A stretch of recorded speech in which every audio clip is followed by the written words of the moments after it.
শারদীয় দুর্গা উৎসব উপলক্ষে আজকের এই মন্দির কমিটির সম্মানিত নেতৃবৃন্দ, সভাপতি, সম্পাদক সহ আমাদের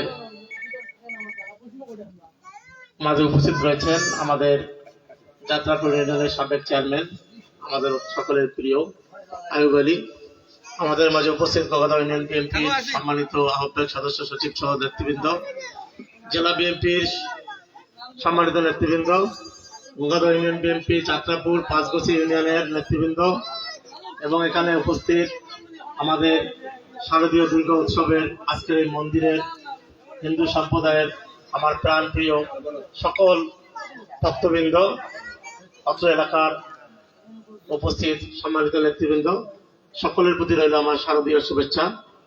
আসলে আমি আজকে উপস্থিত হয়েছি, আজকে তো আসার কথা নাই, আসার কথা ছিল আগামীকাল বা পরের দিন বা তার পরের দিন, কিন্তু আমাদের কুড়িগ্রামের সদর আসনেরই 284টি আপনাদের হলো পূজা হচ্ছে।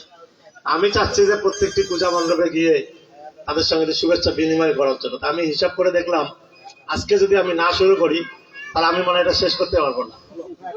এই জন্যই আমি আসছি। আপনারা, আমার ইচ্ছা ছিল যে আমি যদি কালকে আসতাম বা পরের দিন আসতাম, আপনাদের অনেকের সাথে বেশি দেখা হতো। আমরা মূলত আপনাদের সাথে দেখা করার জন্য আসছি।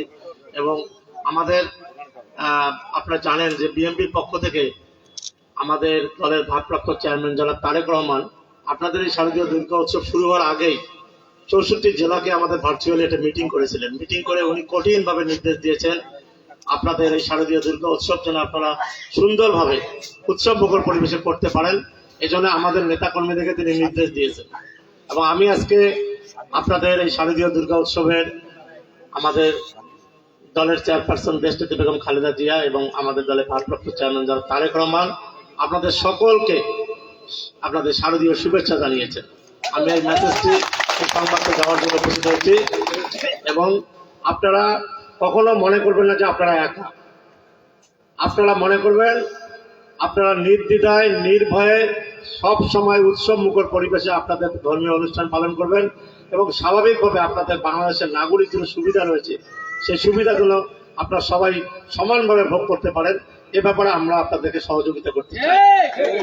আমরা মনে করি আমরা যারা বাংলাদেশে জন্মগ্রহণ করেছি আমাদের প্রত্যেকেরই সমান অধিকার রয়েছে, নাগরিক অধিকার আছে, সমান অধিকার প্রত্যেকেরই, হিন্দু, মুসলিম, বৌদ্ধ, খ্রিস্টান সকলেরই। এজন্য আমরা সেটা বিশ্বাস করি, বিএনপি বিশ্বাস করে। এবং আমরা আপনারা নির্ভয়ে নির্দ্বিধায় আপনারা উৎসব মুখর পরিবেশে আপনাদের ধর্মীয় অনুষ্ঠান পালন করবেন। যে কোনো বিষয় আমাদের কাছে যাবেন, শুধু আজকে ধর্মীয় অনুষ্ঠান আমাদের কাছে আপনারা যাবেন, আমরা চেষ্টা করব আপনাদের পাশে থেকে আপনাদের সহযোগিতা করার জন্য। এবং আমরা আগামীতে আমাদের জন্য দোয়া করবেন।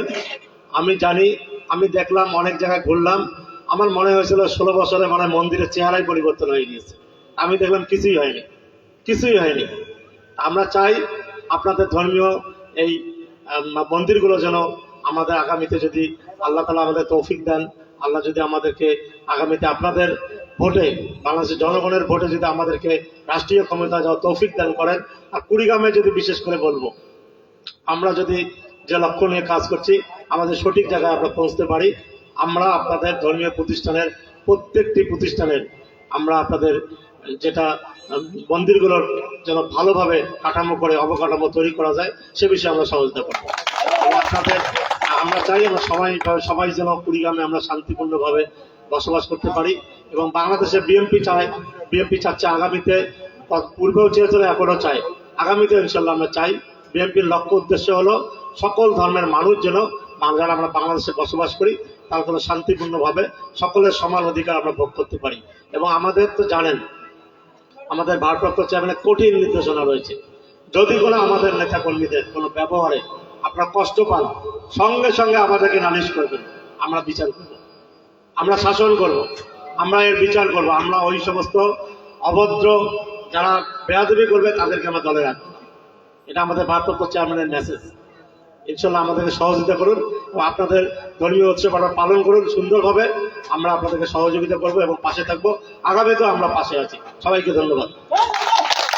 আবারও আমার পক্ষ থেকে, আমার কুড়িগ্রাম জেলা বিএনপির পক্ষ থেকে শারদীয় শুভেচ্ছা জানিয়ে আমি আমার শুভেচ্ছা বক্তব্য শেষ করতে ধন্যবাদ।